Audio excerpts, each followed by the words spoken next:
Sup lifters, today I forgot to actually record the first set of the weighted pull-ups, so the sets are 5 as usual, however I forgot to record the first one.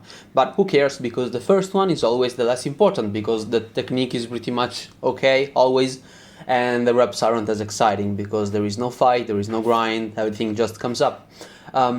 So again, I don't remember actually if the video has already been published, which is called something like the big fallacy or bodyweight movements are amazing, but there is something that you need to look out for, or something like that. And basically today was an example of that. I basically weighed myself before going down. And I was at like 82.5 kilograms, so I said, okay, let's pick up the backpack, let's put in 10 kilograms and a plate of 2.5. That way I will reach 84.5 in theory. So let's say that it's gonna be 95 once I will have, I don't know, maybe the shoes on. So I did that, and then I went up when I finished my sets with my backpack on. I weighed myself and I was at 96. So again, today was actually an amazing day, because if I were to have actually done 95, it would have been a slight improvement from last time. However, since I did 96, today was actually a big improvement, because I did better than last time, with more reps overall, more tonnage, and more quality sets, without even realizing it. So always make sure, if you can, to actually weigh yourself when you do bodyweight movements. Loaded, of course. Because I mean, if you aren't actually loading them, you can pinpoint pretty accurately what your weight is. Then again, I did my strict curls, which is kind of weird in the sense that after I do weighted chin-ups, in theory, my biceps should at the very least have been used decently. Because if you think about it, they are actually doing something in the movement.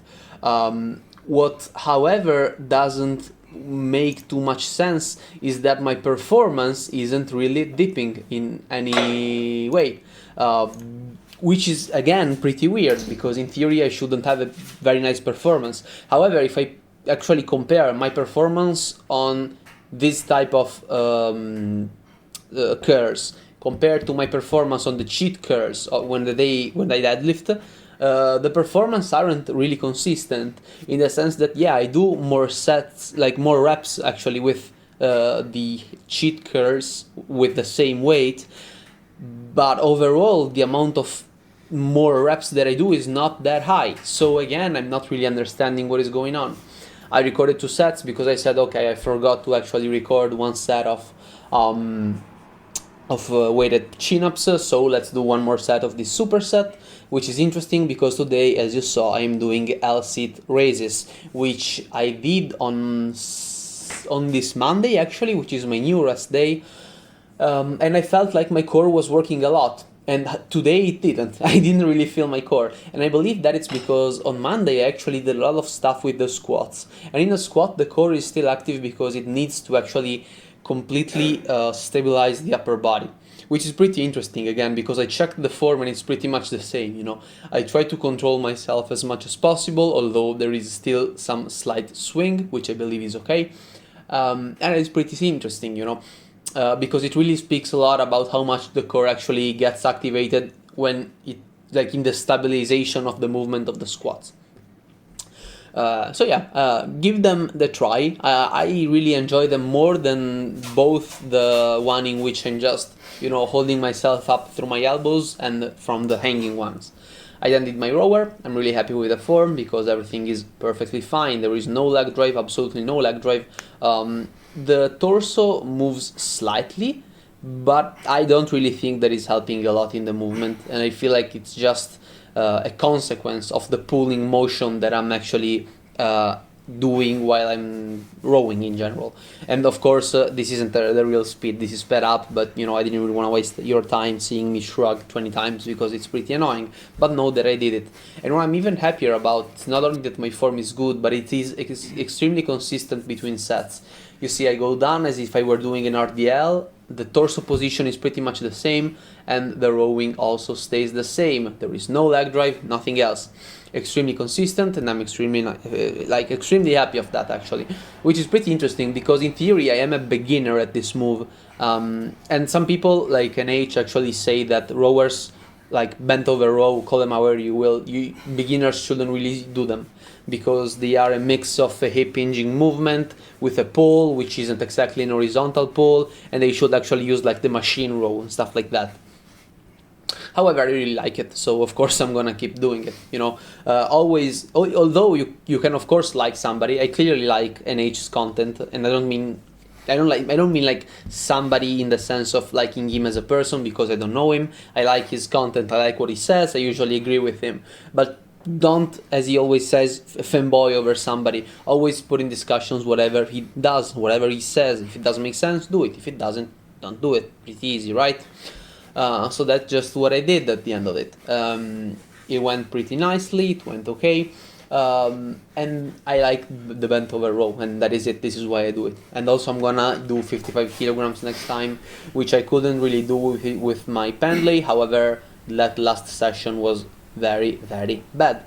So hopefully in the next back session my Pendlay rows will be better. Another interesting thing that I want to talk about is that I'm gonna swap the pull and the leg day, I believe. I still need to make sure, just in case I'm gonna say it, because I have the full schedule of my university lessons, which I should attend and I want to attend, because it is a rule of mine that I need to be good at university before being able to lift. And you know how much I love lifting, so do know that I put at least as much effort on studying. Or actually not studying per se, but at the very least having decent results. And not study is not always required, let's just say that. Not in the sense that I'm cheating, but in the sense that some exams actually do require studies, others don't, and I'm gonna leave it at that. Maybe one day I will do a video on study, how I do it, and so on, but I don't really know. I will really need to be without any idea on what to do before I do a video on studying. However, I might actually do it, it might be interesting for some of you. Anyway, moving on, the movement's always the same, now it's the 40-pound bands, rear delt work, which I still don't know how I'm gonna call them, but it is what it is. Another thing that I wanted to say is that I'm not sure if I actually wanna swap the days. I need to make sure, I need to double check and see what am I gonna do. However, what I'm sure of is that I will be able to keep up with this schedule. I will be able to deliver two videos a day. I will be able to train every single day. Although, of course, Monday will be my new rest day, but everything else will stay pretty much consistent. It will still be a push-pull legs, which is pretty funny actually that it's called push-pull legs, because push-pull leg is like the worst configuration of the push-pull leg. Never do it. Just know that the other two options are the best. Basically, a push session should always be in between. And then I finished my workout and I thought, you know what, let's do some, I have some time, I did it extremely fast today. I kind of speed run the workout. So I said, let's just do some mobility work. And the left one is the shoulder, in which I actually suck with the mobility on my squats. So I decided to do some of this stuff, all of this kind of mobilization and the slight work in extreme range of motions. Of course, it's extremely lightweight again. Then, sometimes I did some weird ass movement now that I see it, but I feel like it's because I was boring.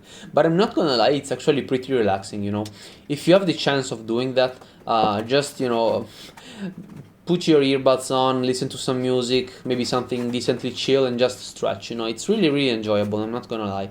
Actually, this is sped up by like 500% or something like that. So I actually spent some time there. Also, you can see how much I sweat. That's kind of disgusting. Also, I noticed that my wrist mobility isn't like the best. And I don't know if it's because of what I did today, if it's because of I failed bench yesterday, so that kind of hurt. I have no idea. Anyway, this was today's program. Let's look at that. We look from weighted chin-ups, so from the second one. The first one was yesterday's program, so you can actually take a look at that as well. However, commenting on today's program. Weighted chin-ups, 96 kilogram, 555, then 4 plus 2 and 3 plus 3. That's amazing. Really, really enjoyed them. And what I wrote down next to it was, in fact, 82 plus 13, which should have been, in theory, 95. Actually, I was 96 because I weighed myself. Strict curl, 10, 10, 10, 9. As you can see, my baseline of 10 actually got hurt only in the last set. So next time I can be way more ambitious. And I'll sit raises 13, 13, 10, 9. And I wrote there core less engaged, which I already talked about, which I believe it's because I didn't really do any movement in which the core was extremely active as a stabilizer before. which I however did on Sunday because yeah, I didn't exactly squat big weight, but I still did back and front rack holds with a lot of weight, actually supra maximum weight. Barbell row, amazing, really amazing, really happy with the performance. I'm gonna bump up the weight next time. Shrugs always the same. Strict hammer curls, 10, 10, and 9, 8, which makes sense because I already did biceps quote unquote twice before, counting the chin-ups. So it's consistent with that. Rear delts always the same. Farm curl went okay, 15, 15, 14. Today it's the day where I do 3 sets and they are more controlled. The squeezes, however, really dipped bad, and they really did. And I feel like this is because this is like doing 2 bicep movements one after the other, which is okay for completely smashing the muscle, but I'm not sure if it's something that is actually needed for me to do. So when I have a tricep with these, as I said, I'm gonna put the rear delts in between so I can give at the very least a slight rest to my forearms. Anyway, this is it for today's video. See you guys tomorrow, and if you made it this far, please consider subscribing. See you guys in the next one.